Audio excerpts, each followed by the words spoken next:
Welcome back to another electrifying episode of the Using AI at Work podcast. I'm Chris Daigle, your host, and today we're diving into some seriously game-changing stuff with a guy who's not just talking the talk, but walking the walk.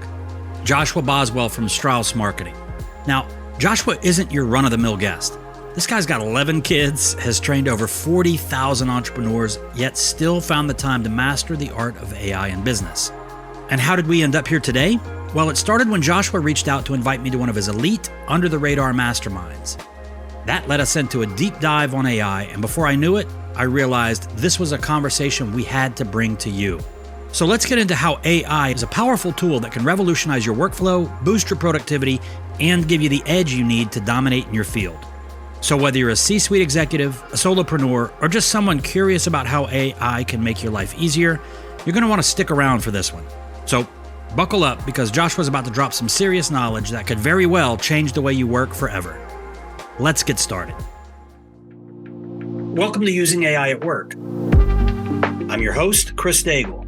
Each week, we'll be learning how today's business owners, entrepreneurs, and ambitious professionals are getting more done with smart use of tomorrow's tech. Let's get started. Okay, everybody, welcome back to the Using AI at Work podcast. I'm Chris Daigle. I'm your host, and my guest today is Joshua Boswell of Strauss Marketing. And Joshua and I, before this interview, had a chance to get to know each other a little bit better. How this started was he actually reached out to me to see if I had any interest in participating in a very, elite and discreet mastermind that he runs. He felt that I would be a good candidate for it. And that led to conversations about AI, and that ultimately led to where we are today. Right. One of the things that I think that is distinguishing about what Joshua's done in his career is that he's done it with a large family, not just figuratively, but literally, 11 children.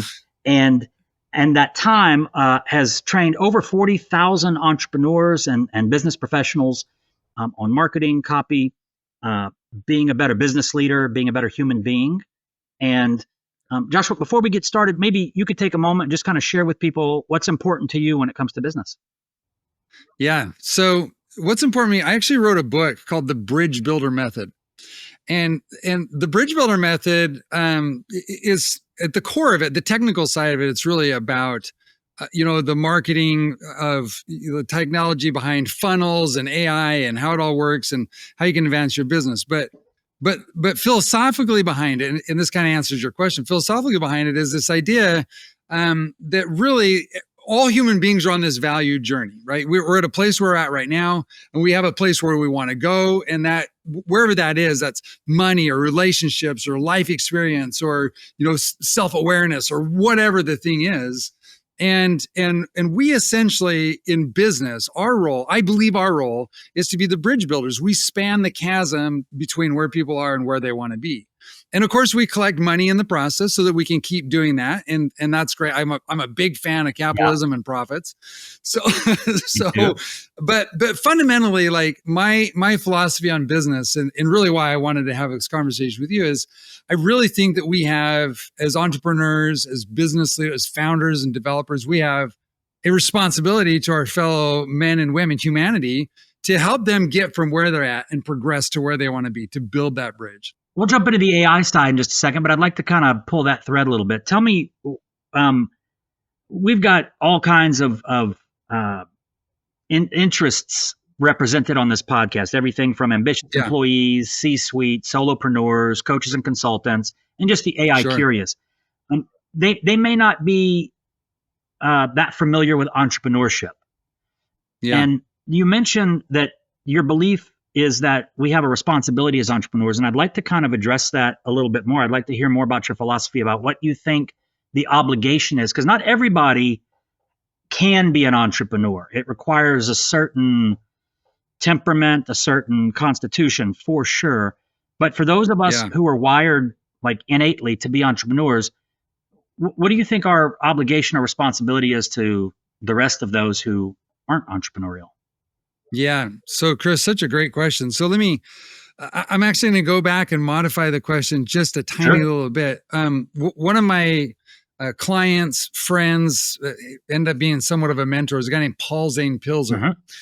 And I'm going to talk some more about Paul in just a minute, but Paul coined a phrase that he called entrepreneurship. And this was really targeted toward individuals who were inside of a company, either, just an employee, mid-level management, upper management, C-suite, whatever it is. And his idea is that all of us, have a responsibility first and foremost for our own life, for our own responsibility, for our own lifestyle, for our own likes, dislikes, etc. And so he took this idea that entrepreneurship and entrepreneurship is essentially just an attitude of taking responsibility for outcomes, right? So sometimes the risk level, we have a higher threshold. You and I as entrepreneurs, sometimes we have a higher threshold but it's like, okay, I'm happy I'm willing to risk 5 million, 10 million, $100 million. And some people are like, I'm not willing to risk anything. I'm willing to risk if my company will fold next week. That's my tolerance level. There's no right or wrong in there. It's just some people are wired different. So this entrepreneurship or entrepreneurship is this idea that we're responsible for outcomes, first and foremost for the outcome of our own life. And then if you're inside of a corporate environment, an outcome for whatever's been designated as your responsibility for providing value. So first thing is, that responsibility for outcomes. And the outcome really represents a value. And I'll talk about this here in just a little bit more, but fundamentally what it is that money is just a value exchange, right? So you have this amazing thing where you're like, okay, I'm going to show people how to use AI. I'm going to show how to improve their life, how to do better at jobs, how they can streamline their time, et cetera, et cetera. And you're providing this, it's just incredible amount of value. Thank you. And in exchange, the rest of us out here in this world are going, man, okay, Chris, thank you for giving that value. Here's some value in our exchange. It's called money, stored value. We're going to give that money to you. Okay, so in terms of our responsibility, the reality of it is that nothing happens until something happens. And so if we don't have a profit motive, so we have this motive for creating value, we have this motive for taking responsibility. If that motive isn't there, then who builds who's building the software and the hardware and the technology and the insights and the resources? Who's putting the cars together and the clothes together? And it's like, we do all this because we have this desire for value or for outcomes that we want to have in our life. Now, as entrepreneurs, just to, philosophize with you for just a minute, for whatever reason, we've been given that little bug in our head where we have I talked about that the chasm, the gap, and we have these goals and dreams and ambitions of, so they're multifaceted, but almost always every successful person I've interviewed, and I've done close to 150 interviews with billionaires and 8-figure millionaires. So I've really tried to crawl inside the heads of people who are hyper successful. And almost all of them have a first of all, they've got a desire for end profit. So they want to make money so that they can have security and lifestyle, et cetera. But all of them in connection with that have an intense desire to better humanity, to be of service. And it makes sense if you think that money is stored value or exchange value. It's like, okay, well, if I don't help humanity, I'm not going to get very far, right? And so I think that if the world is going to progress, if we're going to advance, if we're not going to stay just where we are right now today, then we as entrepreneurs have a responsibility to keep pushing toward increasing the value proposition for our fellow mankind so that they can grow and come along with us, and so that we can grow and achieve our dreams and goals. And, have you ever seen National Treasure? They read a section out of the Declaration of Independence, and essentially then he translates and he says, what that means is those who have the ability to do have the responsibility to do. Love it. And that's how I feel. Nice. Right. Okay. Well, thank you. Maybe it's the fatherly, Chris, maybe it's the dad in me. I don't know. It's like, as a dad of 11 children, I think I got this responsibility to help these guys grow and become, and I really feel that way towards others. I'm halfway there. I've got 5. So yeah. I don't think I'll catch up at this point. Well, as my sister-in-law always says, it's not a race, but if it is, you're winning. So I would concur. Okay, well, thank you for clearing that up. And that really kind of sets the foundation for the rest of what we're going to talk about, because for those of you listening, as we discuss how AI is being used in the business here, I want you to consider his positions through the lens that was just shared, that this is Yeah. an opportunity for you to embrace the responsibility for the results that you're getting out of life generally, Yeah. and how AI might be able to support that. So, on to the topic of the podcast, which is using AI at work. I know that you run two businesses at least, and you advise probably countless others. How is AI coming up in the conversation? Let's start with maybe what you're hearing from your clients. Yeah, so great question.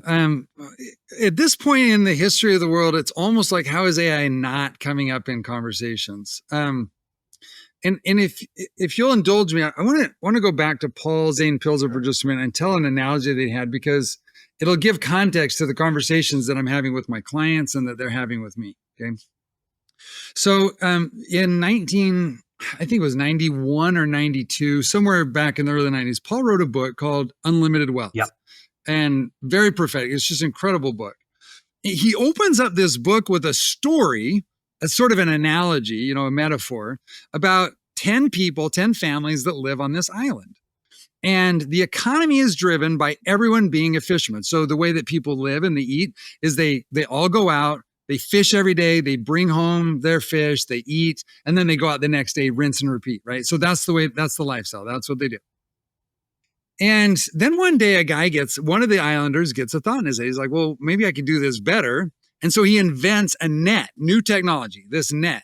And so he goes out and in a single cast, he can catch all the fish for everybody on the island in one swipe. Not all day, not all morning, throws the net, grabs all the fish. So he comes back in the village and he's like, hey, I got fish for everybody. Well, that's really cool. But after a couple of days, pretty soon everyone's getting fat and lazy. And he's thinking, I ought to charge for this. Like there ought to be some kind of a value exchange going on here. So now functionally, you've got 90% unemployment on the island, right? Because everybody used to fish. Now only one person fishes, 10 people. That's where it is.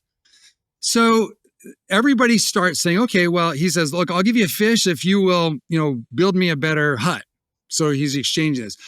Hey, my daughter got sick. I'll give you a fish if you figure out how to help her be better, get healthier.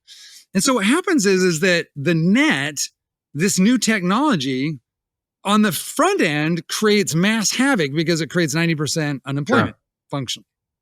But on the back end, what happens is human ingenuity kicks in and an exchange starts to happen. We can go deeper in the analogy, but here's what I want to point out, Chris, and that is the net essentially was a great thing. It's what allowed for advancement. Okay. And in our world today, I believe that the biggest net in the history of mankind ever !period is AI. And I'm going to say AI combined with advanced robotics, because we're starting to see a convergence of these things, which is, and so what'll happen and what we see happening is we see two different groups, this displacement of what's going on. Here's the conversations. Here's a high level conversation. Then I'll talk about the technical functional stuff that I'm seeing. When I saw that, I started having that question around my mind. It's okay, well, if AI takes over a lot of stuff, like the CEO of NVIDIA, he did a talk a couple months ago and he said, look, if it moves, we're going to automate it. We're going to displace human beings. We're going to functionally automate it. And like, well, that's nerve wracking because my fingers move if I'm typing something. That can be automated. Doing dishes in my house, that's not too bad. Yeah. I can handle that automated, right? So, Elon Musk is like, if it drives, we're automating. I mean, so there's this idea about this displacement. So it's this huge net. So I went back to a number of people and some new people I'd never interviewed before. And I talked to specifically 3 specific billionaires, and I talked to another dozen, 8-figure millionaires. So again, hyper successful people, at least in my book. And some people are like, oh, billionaire, I'm a trillionaire. Well, so, and I asked them the question, I said, if a lot of this stuff, if AI and advanced robotics starts to displace a lot of things, then where does the value exchange happen in the future? What does that look like, right? Because there's an expression that says you're not going to lose your job to AI, you'll lose your job to someone who knows AI. And I think that is it. I think there's truth in that. And I think there's also half truth in that, because some people, like one of the industries that I've done a lot of consulting with is copywriters. Yep. And right now, statistically, globally, somewhere in the neighborhood, depending on what stat you look at, somewhere between 40 and 60% of copywriters have now been displaced because of AI. Wow. Right. It's big. Now, this is not a scare tactic. Yeah. This is a hope conversation. So as I talk to all these super successful people, here's the consensus came down to two different things. One was, of course, anyone who's in the technical side of running AI, building the hardware, software, the technologies, the robotics, of course, that's going to have an explosion like it's never been seen before. That'll be amazing. The other side of it, though, was like, well, what happens on the other side of the equation? And to a T, all of them, Chris, said, well, it's in relationships, right? So what it comes. So, for example, one of my billionaire friends is a guy named John Butcher. He, Yep. Yes, John was this. Yeah, John's the CEO of Precious Moments. He created a program called Lifebook, which is Mind Valley's #1 best-selling, personal development program. And John and I had this really intense, deep conversation. And John was like, look, well, the thing about it is the things that you can do as a human being, like your own personal growth, your development, your imagination, ingenuity, your creativity, the relationships that you have with other human beings, like none of that stuff can ever or will ever be, replaced by AI. Now, we also talked about like, well, what about counselors and helping you feel good? I think that's a different thing. We could talk about that later. But the conversations then, so back to your original question, I'm putting that through a lens and a kind of a background. Back to your question about what kind of conversations we're having, it's really that conversation about how do we automate stuff that we're already doing to streamline time to, in a sense, implement the net so we have more time to be creative. Yeah, then on the back end, how do we have more time to be more ingenuitive, create better relationships, have better connections, serve our audiences better, be better at customer service, understand them at a deeper level, understand that, that arc of their value journey. Like, how do we understand that better than ever before so that we can help them get to where they want to be faster and easier and more effectively than ever before? Just like in the net example, in the island example, the fisherman had a sick daughter. He needed someone to help out. His quality of life went up exponentially because somebody had free time to figure out medicine.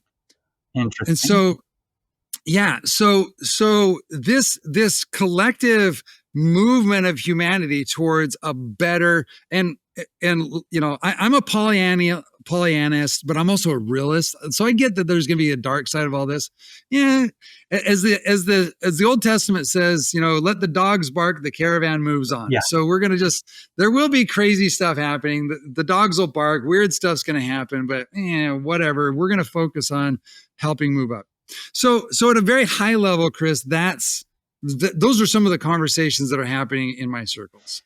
And we can get into the specifics, but yeah, I do. I have a few questions, and that's a perspective that I hadn't considered. Because when you think about the economics of the situation, with the introduction of possibly universal basic income and things like, what do you do with all this organic matter that no longer has to perform anything, right? Right. And that's an issue that's way above my head. I'm focused on training people how to use AI, right? So, but I do think about that, and I think that the Pollyanna approach that you brought up certainly makes sense. That now you've got people who previously didn't have the bandwidth to pursue anything other than survival, right? Yep.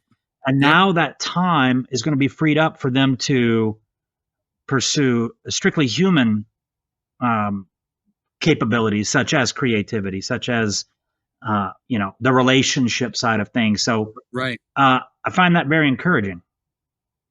It is very encouraging. And let's just take it one step further, which I get super excited about. And that is, even as little as like 5 or 10 years ago, there was, and definitely further back, a value exchange that happened commonly among two human beings was information or knowledge exchange, right? Okay.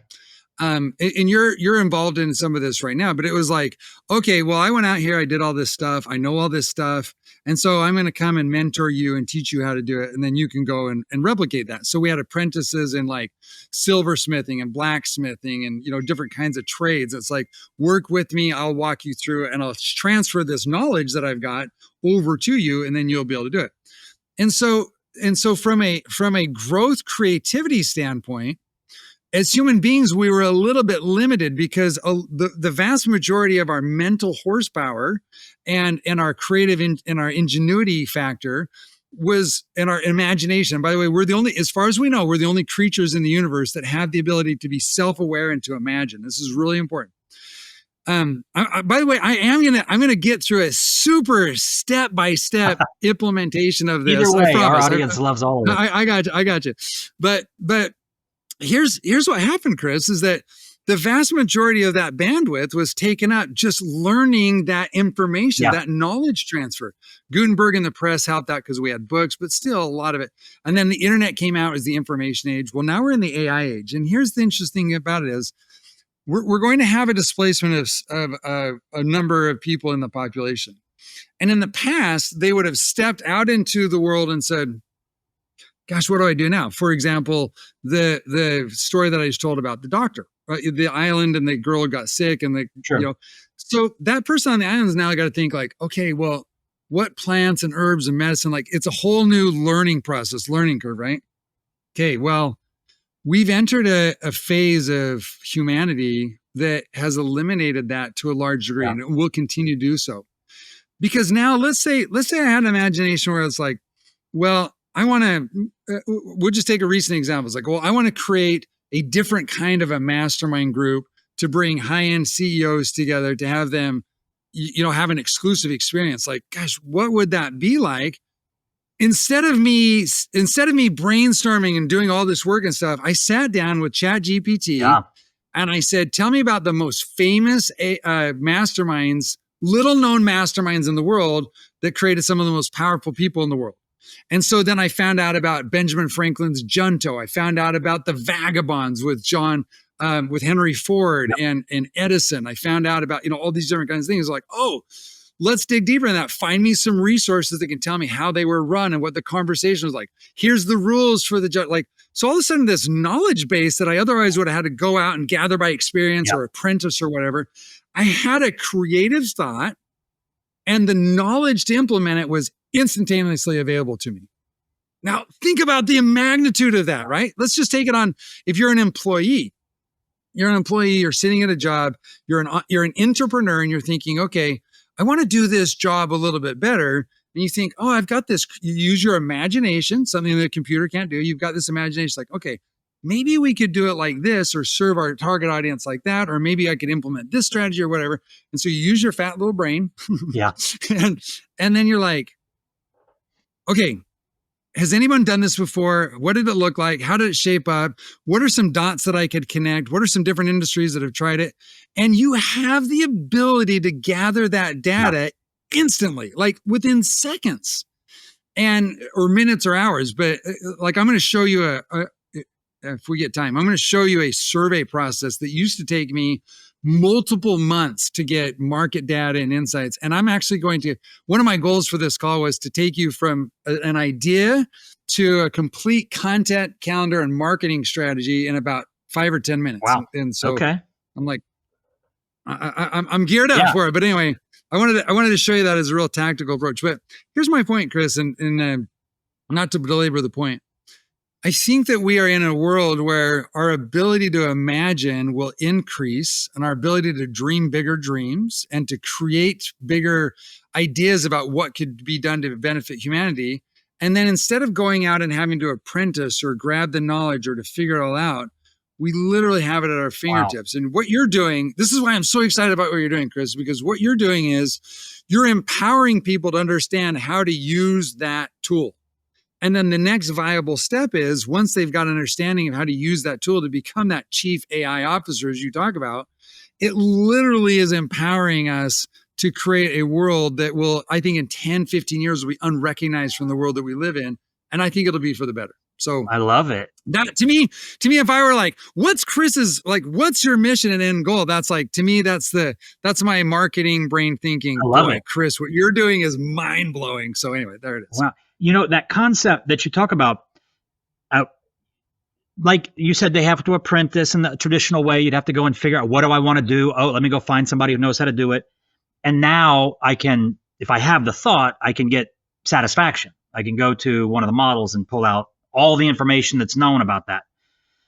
But the ability to go from somebody who's thinking the old way, which is, okay, I got to go to the library, or I got to go to Google, not even Perplexity, right? Right. That transition into somebody who by default has an idea and they go, I couldn't do that. They go, oh, let me see what ChatGPT says. We call that thinking in AI. So we're tracking Yes. with what you're talking about here. Totally. Yeah. I'll give you a simple example, and this is a super practical, crazy example of thinking in AI and how it transitions and transforms stuff. So, my son was visiting some friends of his that he had served a mission with and done some schooling with, and his buddy was broke, and the brakes went out on his car. So my son said, they're in their early 20s, like, we'll just fix it together. And so they get pulling this out. And like, they're not mechanics. So they wrestled with this thing for a minute, and his buddy was like, like, how are we going to figure this out? Like, I don't even know what I'm looking at. And my son goes, just a minute. Yep. He grabs his phone, he pulls it out, he takes a picture of the brakes, and he goes, hey, tell me what's wrong with this and what we need to do next. Give me a step-by-step thing. And he goes, boop.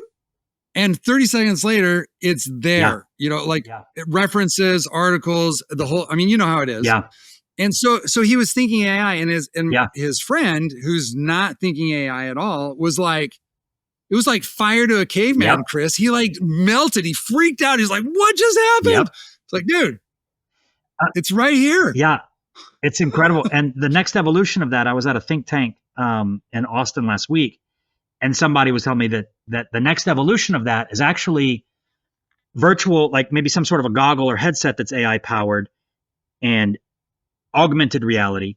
And now I can just look at the thing and it'll kind of like highlight the brake or highlight the screw. And I can say, well, what is that? And you're right, man, 10 to 15 years from now or sooner, it's going to be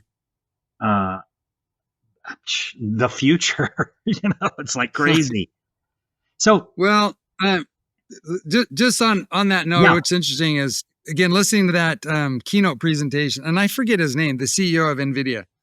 And I'm going to get all the numbers wrong, but Moore's law used to say that every 5 years technology would double. That was kind of a standard thing. And the guy at this NVIDIA production, he gets up and he's like, he just explained it, and I can't remember all the numbers now. You probably know them, but in a 9-month period of time, they've done they've more than doubled processing power, what should have taken 5 years. And he says, and we're going to tighten that down and speed that up as well. So, I say like 5 or 10 years, but because I used to say like 2 or 3 years would be unrecognizable, and people would freak out. I'm like, okay, well, maybe there's more of a human learning curve, but it's fast. Yeah. So, that's interesting. It's changing so many paradigms. Like, for instance, one of the ones that I always found fascinating was this puzzle of good, fast, cheap, pick two. Right? Like that engineering maxim. If you want it good and fast, it's not going to be cheap. Fast and good, it's going to be slow. But with AI, knowing how to use AI, that paradigm is being challenged considerably. I can do things faster, cheaper, and better than ever in history. So it's going to be interesting to see kind of like known like laws of business or whatever that we've operated by over the past 1,000 years, 100 years, whatever, that are no longer viable because somebody brought a net into their fishing boat, to go back to Paul's book. I'll give you a 30-second thing. You can ask me your next question. But so one of my other friends and mentors, a guy named Richard Koch. Yep. So Richard wrote a book called The 80-20 Principle. Richard is a multi-billionaire investor. He just lives he lives on a totally different plane. But one of the books he wrote is a book called Simplify. And the book basically gives the premises, and he wrote this 10 years ago, I want to say. But the book Simplify, it basically gives the premise that there's two ways to simplify your business. You either are a proposition simplifier. So that's what like Apple is, where you take complex ideas, and AI is a proposition simplifier. You take complex ideas and you simplify them down. So, you just have to push a few buttons and away you go.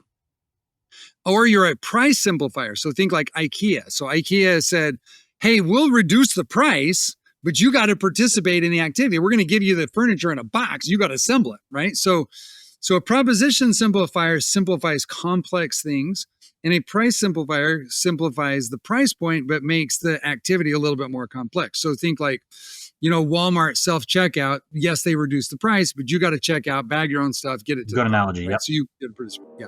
If you're enjoying this episode and want to learn more about how to start using AI at work, we've made it easy for you.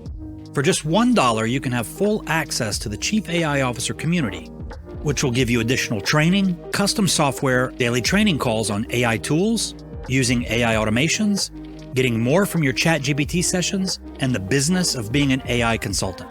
Simply go to chiefaiofficer.com/insiders to accelerate your AI journey. Now, back to the episode. So the interesting thing about that is he always had the premises that you have to pick one or the other. If you're going to be a really successful business, if you look at the hyper successful business, you're either a Southwest and you price simplified, or you're a Delta and you proposition simplified, right? Like you don't get to be one or the other. You don't get to be both. You get to be one or the other. And then something happens. This little tiny company started out a little small, and then they got a little bit bigger. But this company called Uber came out, right? And Uber utilized technology to simplify the process, but also allow the price to be reduced, right? So they were a proposition price simplifying hybrid. And I had a conversation with Richard about this, and he was like, it's kind of an anomaly, but if technology advances, you'll see more of that happen. So now we see like ChatGPT is just a simple example. ChatGPT, premium version, $20 a month. And then of course you can get some back-end stuff, but for the average user, $20 a month. Cheap, but think about what kind of a proposition simplifier it is. Yeah. Mind-blowing, right? So I just was reinforcing that idea that you just said, in the sense of, these things, fast and cheap, or cheap and fast, you get picked too. And what we're seeing is this convergence of this. But also, here's what I want to double down and emphasize on.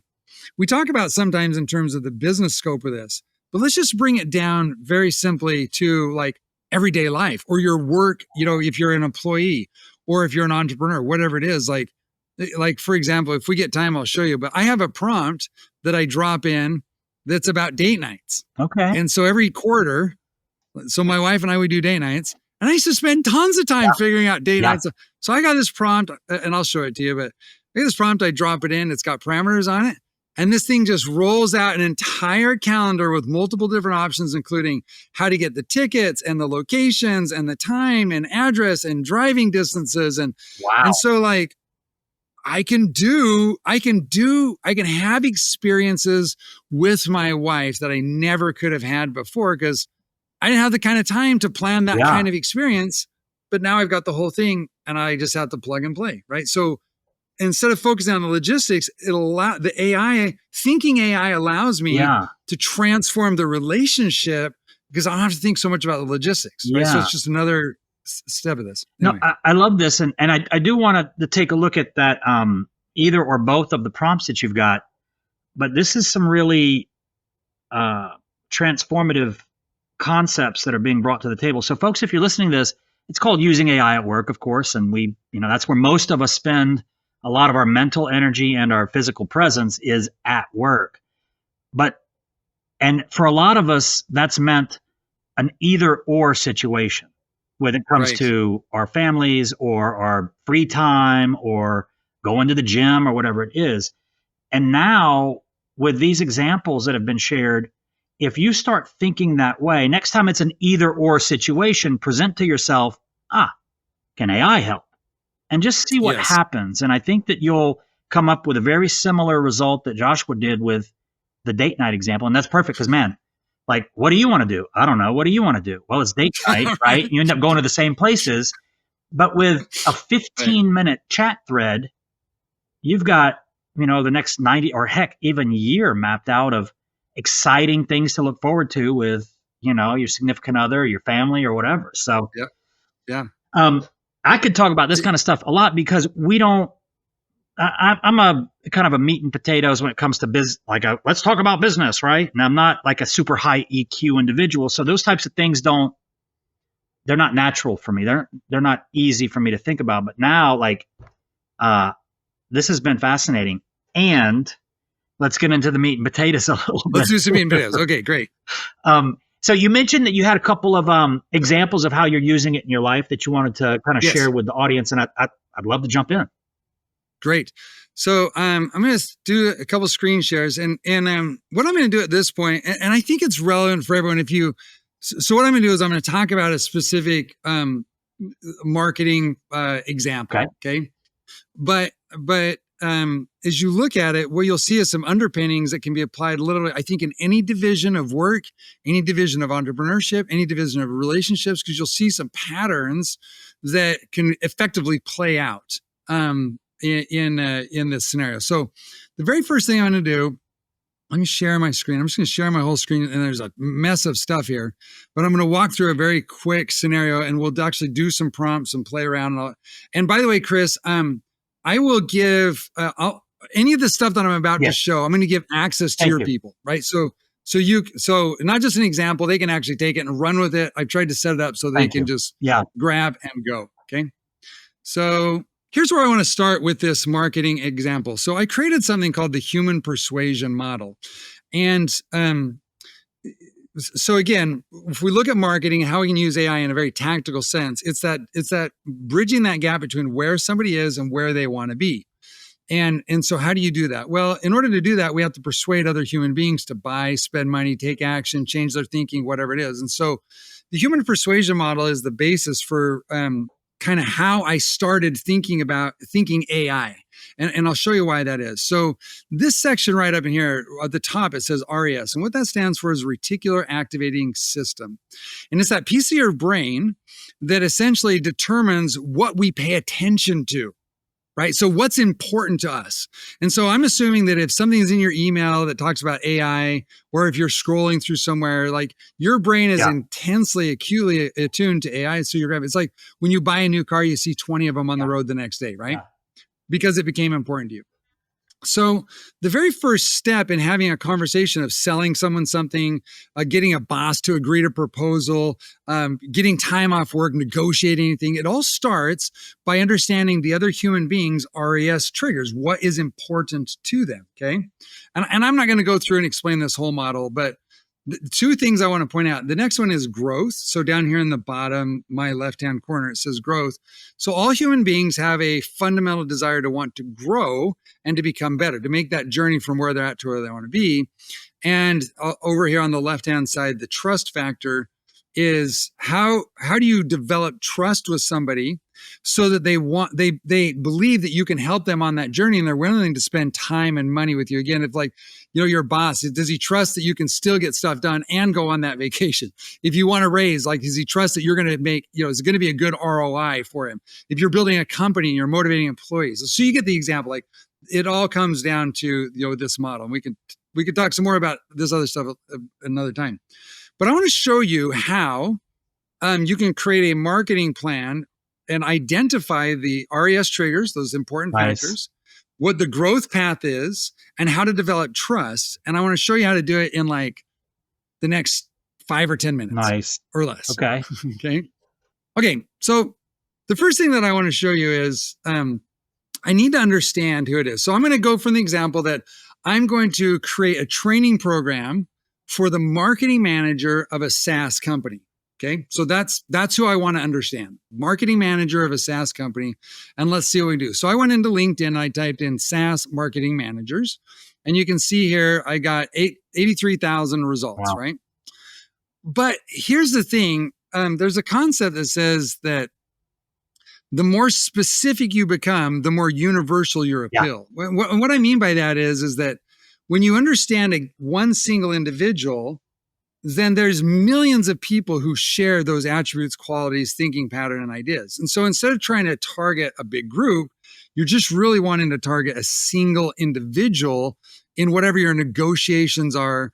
Like if you're subscribed to Chris Voss's negotiating tactics, he's really big on this stuff about you focus in on the individual and where they're at and what's going on in their life, et cetera.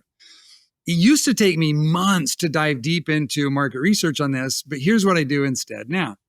So I just went through and I randomly picked out a handful. What do I've got here? 1, 2, 3, 4, 5, 6, 7 marketing directors in a couple different fields. Okay. So these guys are all marketing directors. And in LinkedIn, what I can do, and you can also automate this when I'm showing you manually so you can see it. But what I can do there is if I click on more in here, I can save this as a PDF. And if you see my screen here, I've got 5 PDFs that I've already shared. Okay.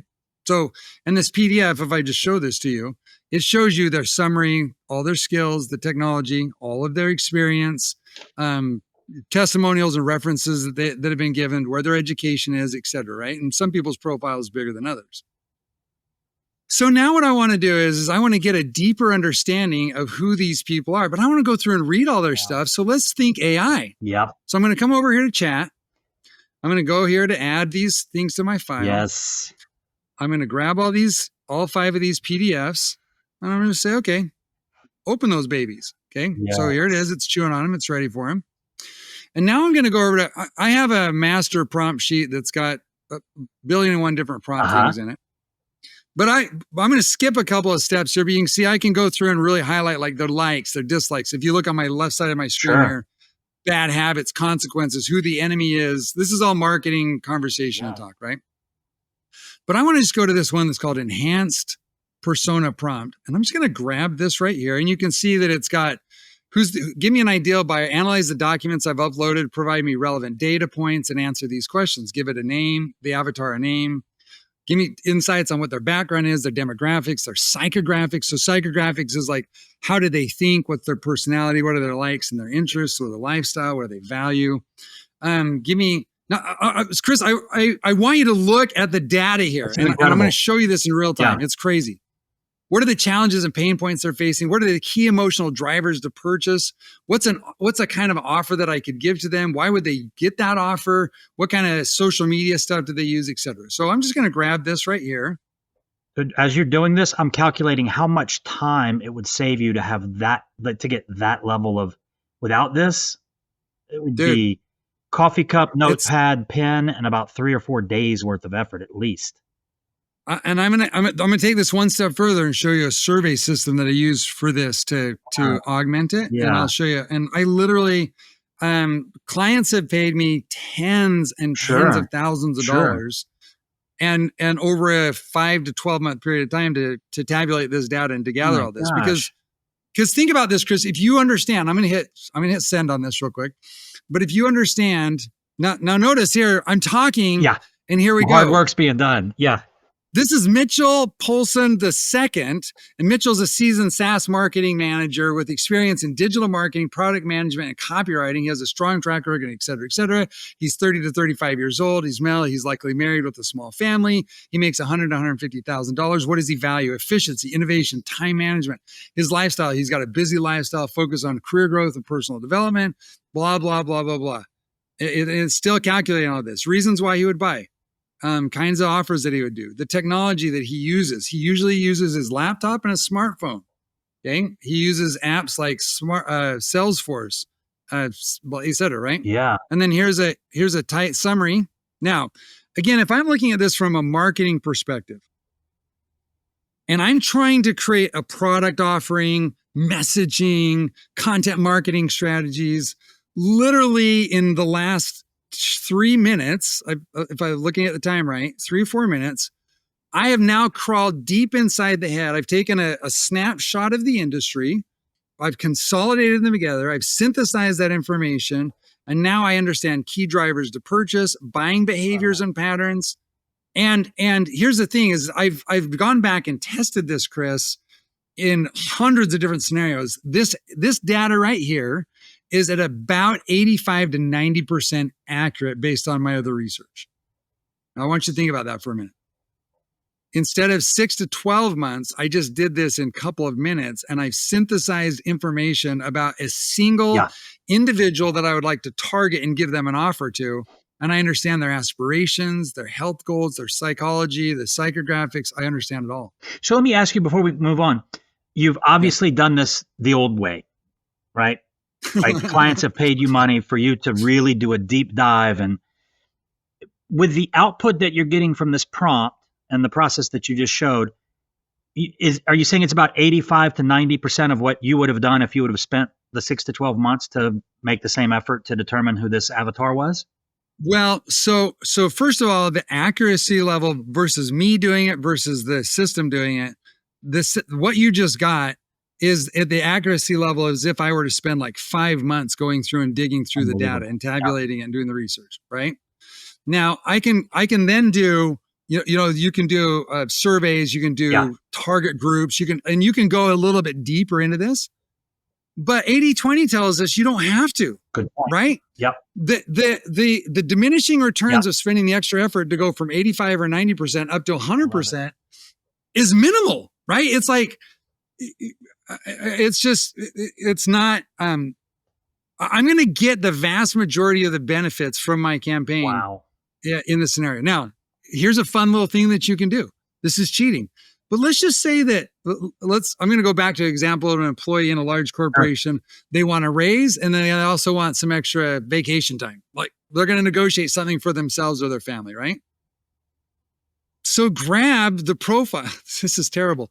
Grab the profiles of the top executives at that company, drop them in here, feed the prompt to them, and you're going to understand more about them because you can grab their LinkedIn profile, their social media profiles, websites, because you can also do, if I was going really deep in this market, also grab websites and create all those into a PDF. I would grab, any kind of other social media, like what's their stuff look like. And I'm just going to grab that, bits and pieces from the market, drop it in, synthesize it, chat figures it all out for me. And now when you sit down for the interview, you're able to build rapport and look like you've really done, this guy's really well prepared. He researched me in the business. That's incredible. Exactly.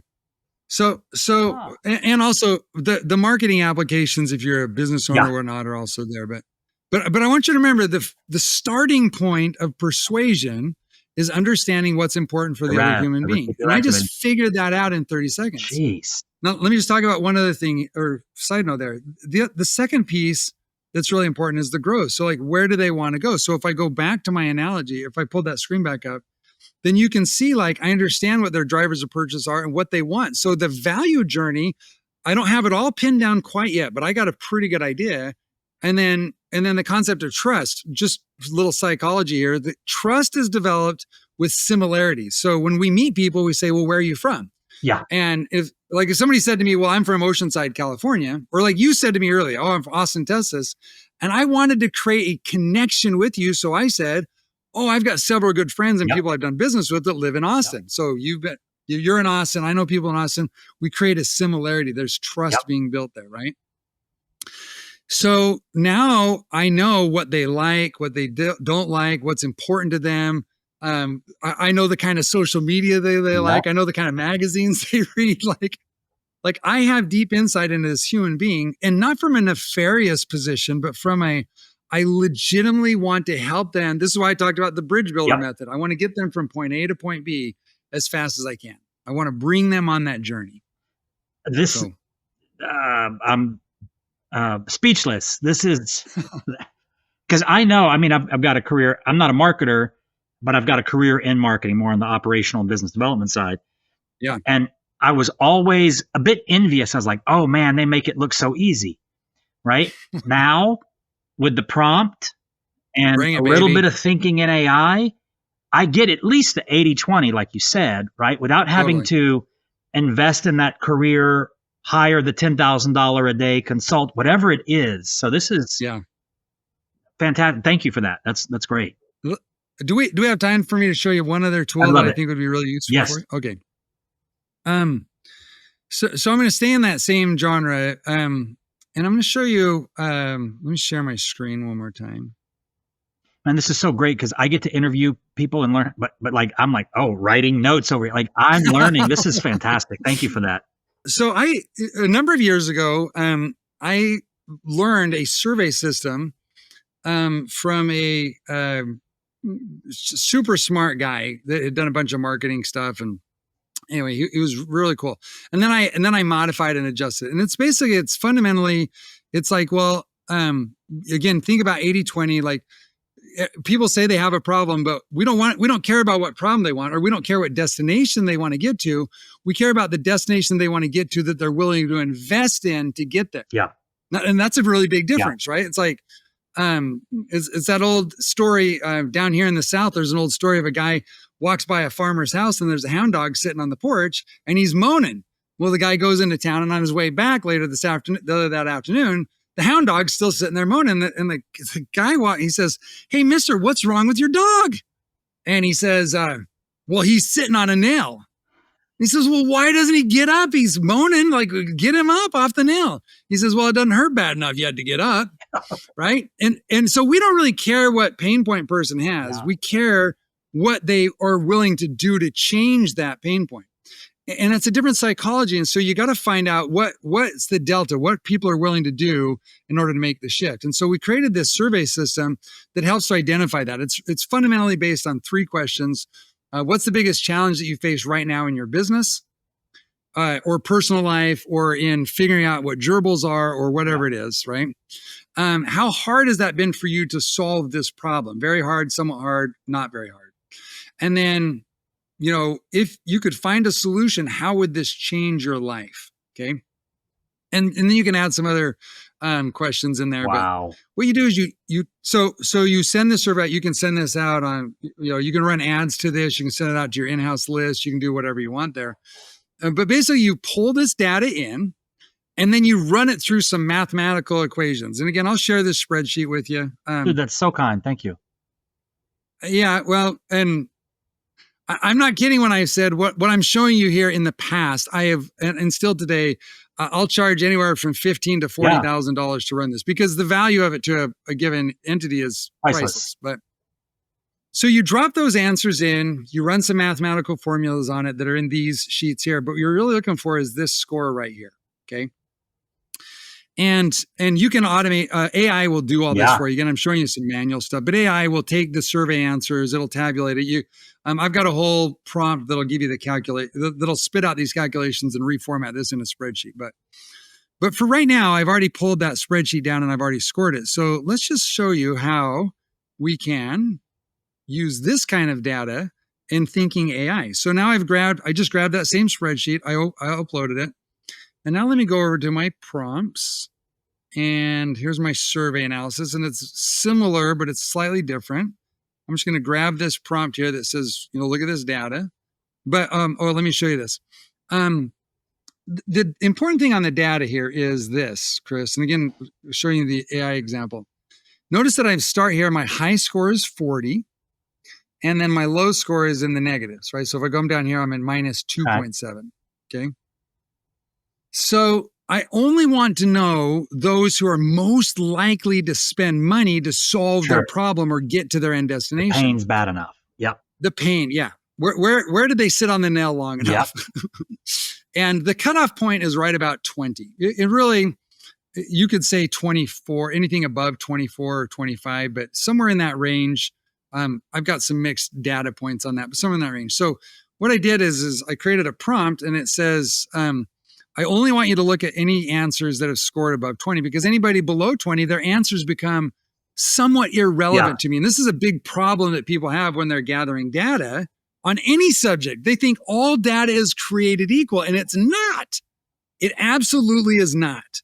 So you're looking just for that top percentile that actually matters in your marketing, your business development, creating product ideas, whatever it is, right?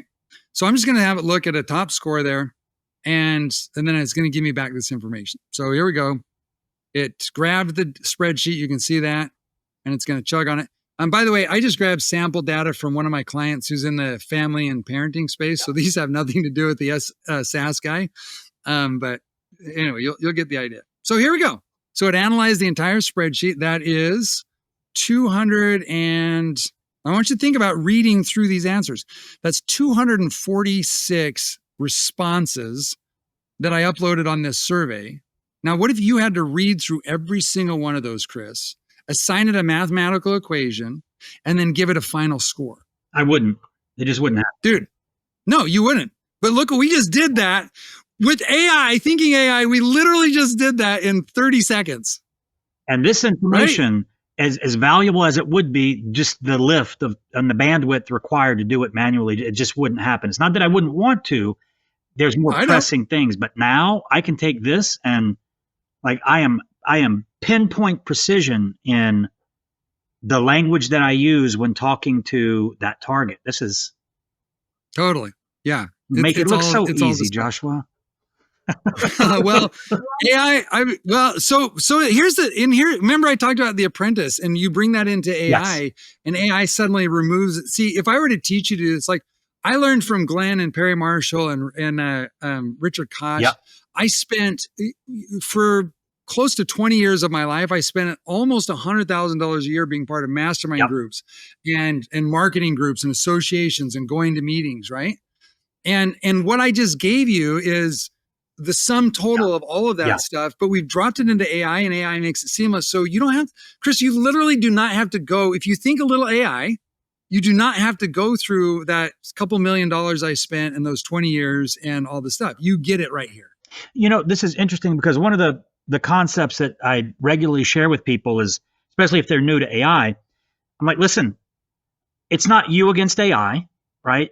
Nope. You won't win anyway, but because AI can only do so much, but you've done the hard part. You've got the domain expertise. I don't care if you're an HR person or a finance person or a copywriter or whatever. The hard part, you did that. Without that, that 20 years of understanding, like certainly mastery of your craft, you wouldn't, AI could help you develop those questions, but it wouldn't be as precise. So this is very encouraging. This is another example of it. Folks, if you're listening to this and you're not using AI because you're intimidated by it, I want you to understand something. You've done the hard part. The career that you've been in, whatever industry or role, like that's very valuable. AI is not going to come and take that away. You know the questions to ask it. I don't. Exactly. So be encouraged. This is a fantastic example of that. So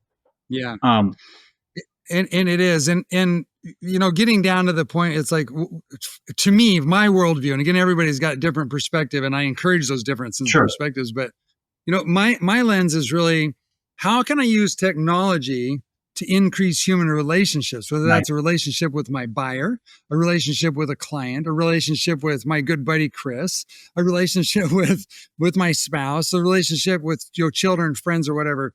And I'm looking to master AI, and especially as we go into the future, in a way that predisposes me to have a richer, fuller, happier, deeper life and lifestyle, and not be always chained to a desk or always be worried about the logistical things of life.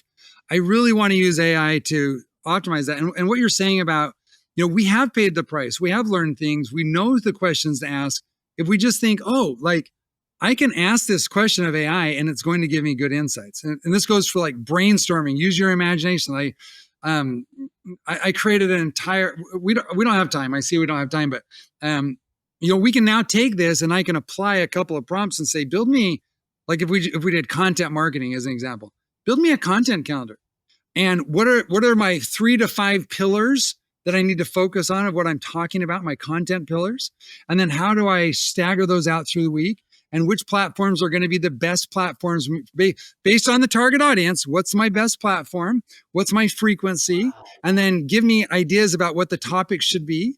And if I'm doing videos, give me the video script. And I can do all of that stuff. I can literally build out a 6 to 12 month calendar that gives me my marching orders every single day. That's 100% relevant and tied into the individual, builds the relationships, creates trust, identifies the RAS triggers. It does all of it. And all I have to do is plug and play and implement stuff. Man, I'm like, oh, well, I own Chief AI Officer. I know about AI. Every time I get on these calls, I'm like, dang, like why am I not doing that? Right? This is beautiful. Thank you so much for, and this is extremely relevant for whether you're an employee or you've got your own company. These things your boss probably hasn't done, right? Yeah. Or if they haven't done it as comprehensively as what the prompt that we just looked at can do. And if you can do this and go say, hey, boss, just did a little research on ChatGPT, I wanted to share this with you. They're not going to go, oh, yeah. Once they take a look at it, they're going to go, wait a minute, who, what, how, right? This is stuff that, well, I'm not a marketer. I don't do, doesn't matter. If you're listening to this, somebody in your company is, throw them a bone. Do this exercise for your own business or for your company. And next time hey, Terry from marketing, hey, I was messing around with AI and this came up. It's going to get around that. Yeah. Oh, wait a minute. Chris knows AI. What? Maybe I can ask him a question. And I can tell you only good things will happen from people knowing that AI, right? So please don't think that, I'm not a marketer, I can't use this. 100% you can. You can, by following exactly what Joshua talked about, and that is contributing, right? You are developing a skill set that allows you to contribute to others, but they don't need to know that it took 3 minutes, right? You can deliver extreme value to these people. And I think that like really ties this all in. And I love seeing that. Yeah. And we as a society I think we'll progressively drop the time to value ratio. It's a tough one right now. Right? Philosophy, yeah. Right. And it's happening right now. It's like, and so, yeah, I mean, right now you don't need to disclose that you just did this in 3 minutes. But over time, it's the people who can bring the value that will make the difference. So, man, I'd love to hear your thoughts on that. As you work that out, let's stay in touch on that topic, because that's the thing. People are like, well, it's $10,000 in value, but wait a minute, it only took you 5 minutes, right? Yeah. That's going to be a challenge for AI experts, I think. It will be. Yeah, it will be. Nice. All right. So as a last 30-second bonus, you want to see my date night prompt? Yeah. So folks, use this one. Again, even if you're single, you've got friends they're going to love it when you show this to them. You just change it up. So here it is. I just put in some details. Yep. My wife and I have been married for about 30 years. We have 11 children, 6 boys, 5 girls. Now, here's one thing I want to say. Thinking AI is, garbage in, garbage out. And so giving it relevant there are some intuitive things about AI and it will get better. But right now, the more data and information you can give it. So I give it things that you might think, well, that's not really relevant, but I want to paint a picture of who we are so that it can chew on that. Anyway, so plan me 3 months of regular date nights, make at least one a 3 to 5 day excursion that can include a 3 to 4 hour flight. Give me small, medium, large budget ideas. Small budget under $50, large budget over 3,000. Okay, and let's just have fun. See what it does for a second. Notice it's updating memory, so it's learning about me too. I think that's really cool. And there's other AIs you can use. Yeah, the long-term memory is a fun function. Yeah, so here it is. Look, week 1, I got 3 options for outdoor picnic by the river. I got a classic music concert, and I can ask it more specifics about each one of these. So I can say, give me all the venues where there's classical music going on within 100 miles. Yeah. Right. So we've got outdoor picnic by the river. That's a winner. The classical music concert, winner. Water sports adventure. I mean, these are all winners, and they're all winners. My wife and I would love to do all these. Yeah. And if you were to wait till 30 minutes before the babysitter shows up and go, okay, what are we doing tonight? None of these ideas would come up. Right? No, this is fantastic. No. It's a lot of fun. Anyway, that's my fun one. So. Man, a lot of surprises here today, Joshua. Thank you, man. This has been, because you're not positioned as like an AI guy or whatever, right? No. And that's what I love about these interviews is I can find people who aren't necessarily like, well, I'm an AI expert, but they're using it in ways that, like I said, I am an AI expert and I'm learning stuff here. So I love that. So I'd like for people, I guarantee there's going to be people that have resonated with your position on things and your approach to the future with AI and business. How do they stay plugged in with kind of what you're up to and your thoughts on things? Sure. Yeah. So there's 2 different ways. If you're, again, I've got a couple different worlds there, but if you're like, okay, I want to know more about the marketing, business growth, development stuff. You can go to Strauss. It's spelled STRAHES, Strauss.com. And then you can see the stuff that we do there and sign up for a newsletter and all that kind of good stuff if you want. if you're interested in, any level of, I'm very particular about who gets into my mastermind. Sure. If you happen to be listening to this and you're at this level where you're like, dang, like I really want in-depth, intense, mastermind sort of experience. I'm not talking about a room full of 200 people. I'm talking about very personal, smaller groups. If you just go to joshuaboswell.com/mastermind, okay. That's my private website. That's not a published link. I don't really market that, but people are hearing it right now. But joshuaboswell.com/mastermind. Anyway, nice. Those are two pretty easy ways. If I could say a third one, but if you're in the freelance world and into copywriting, and you want to know how to get better clients and using AI in that world, you can go to copywritermarketer.com. So anyway, I learned tons. Thank you. Those are my stuff. Yeah, this was fantastic. And I got to enjoy the serenity of your background the entire time in your backyard. That's not an AI background. That's a real background. You can see I need to wash my window. I got that streak coming down. And you got to look at what it's like to be on the startup grind by seeing my whiteboard, my office lighting. So, dude, thank you so much. Baby, it's awesome. Yeah, I'm so glad you reached out and that's led to this. And I'm sure many more things. I'd love to, I got a couple of ideas I'm going to email you on some things that I saw, that just little hacks and stuff that I know, to hopefully kind of reciprocate what you've been able to share with this audience. So I love it. Everybody, thank you so much. We'll see you on the next episode, and hopefully we'll have a guest as engaging and fascinating as what we discussed today. See you guys. It's been great. Thanks, Chris. Bye now. Thanks for tuning in to Using AI at Work. Don't forget to subscribe for more conversations about how to use AI at work. And a special thank you to our sponsor, Chief AI Officer, for empowering businesses with AI education and training. Visit their website for a free AI readiness assessment and AI strategy guide to help you get started using AI at work. That's www.chiefaiofficer.com. Special thanks to our producer, Evan DeSaulnier, for making this episode possible. Follow us on Twitter at the handle Using AI at Work, and visit www.usingaiatwork.com for free resources to help you harness AI in your role.